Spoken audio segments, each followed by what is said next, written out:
Okay, this is part 3. In parts 1 and 2, we set up this network and we configured this switch for SSH. Here are the commands we use to configure switch 1. And now what we're going to do is we're going to attempt to SSH connect from this switch to this switch. In the last video, we were able to connect from this PC into the switch on VLAN 99, which we set up as a management VLAN so we could have remote access to the switch through SSH instead of Telnet, because SSH is encrypted. So we set up SSH version 2. Now what we're going to do is we're going to try to expand on that. Now, one of the first things I'm going to do is I'm going to click on this switch and show a different way of connecting to the switch. Instead of using just the regular admin password that you use, we're going to try to set up a username password to set up an actual Cisco user. So I'll hit enter and I'll type enable and I'll put in the password Cisco, and then I'm going to go to global config mode. Right? Now I'm in global config mode and I'm going to type in username, let's say Dan, and then I'll type secret for secret password, right, encrypted, and I will let's say type in let me in, okay, and we'll hit enter. And so now we have a user named Dan with a encrypted password called let me in, and this username and password is put into the Cisco switch's local database. So it's able to maintain a database of users and passwords right on the Cisco switch, and you could also do this for a Cisco router, right? So the next thing I need to do is I need to go to line VTY, virtual terminal access, right, 0 to 15, right? And when we set it up before, we set in just login, right? But if we want to set it up so that when we log in through the terminal, remote in with SSH, and we want to use the local username and database, what we can do is put in this command, login local, right? So now that should work. And let's just test that out really quickly. So I'll go to this PC and I'll open up a command prompt, and what I'll do is I'll say I've got SSH-L for login, then I can put in the username Dan, right, and then the IP address 2.168.99.2, right, and then my password, let me in, hit enter, and I'm in.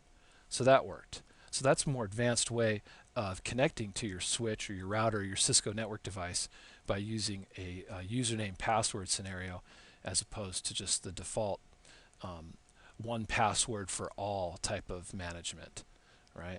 Okay, so now we're going to set up this switch to connect to this switch with SSH. And the reason we can do that is on these switches, these 3560 switches in Packet Tracer, they have SSH server installed, version 1 and version 2, and they also have SSH client. So if you didn't have a client, you could use this other switch as a client to connect to the server.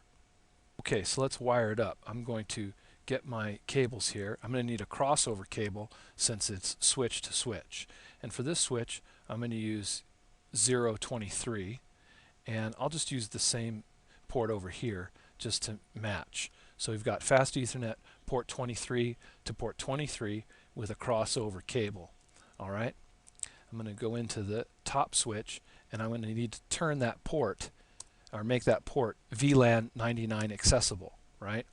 So I'll hit end, and then I'll say conft and I'll say interface FA 0/23 to go into the port 23, and then I'll do switch port mode access,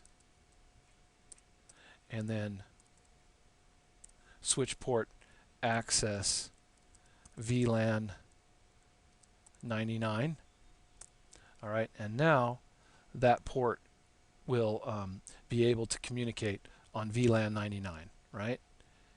Okay, now that we're done with that, we have to set up the other switch port, and we have to configure a few other things in the other switch.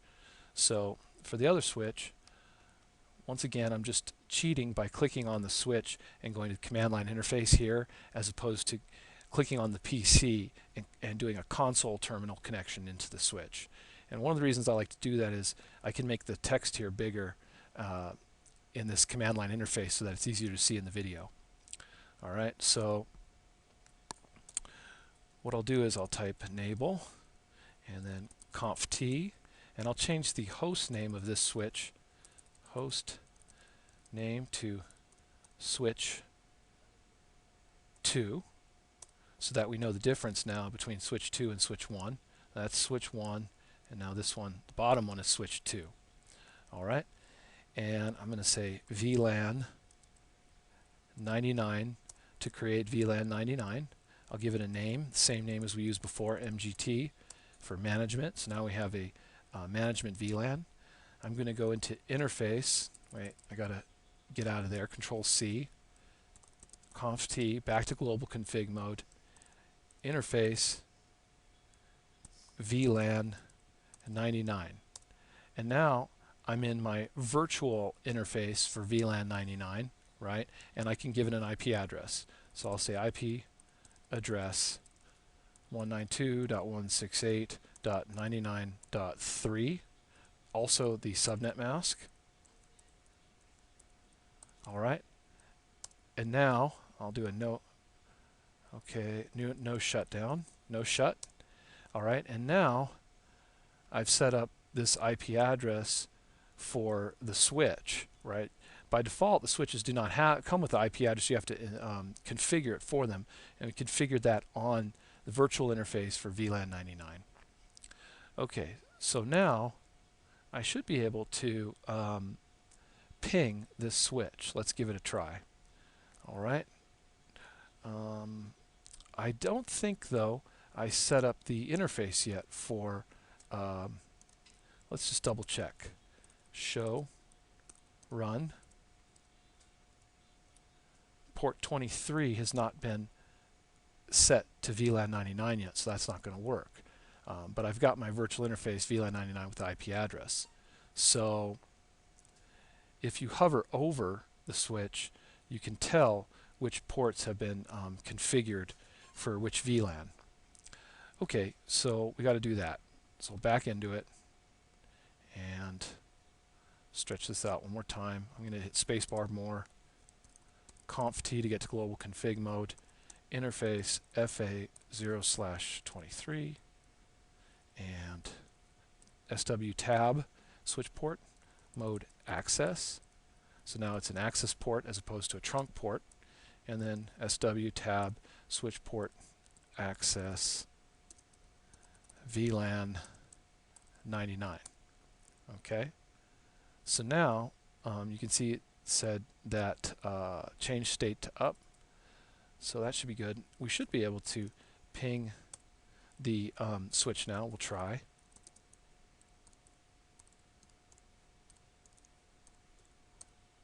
Alright, it's trying to ping, and it might take a second for the two switches to learn each other's MAC addresses for this to work.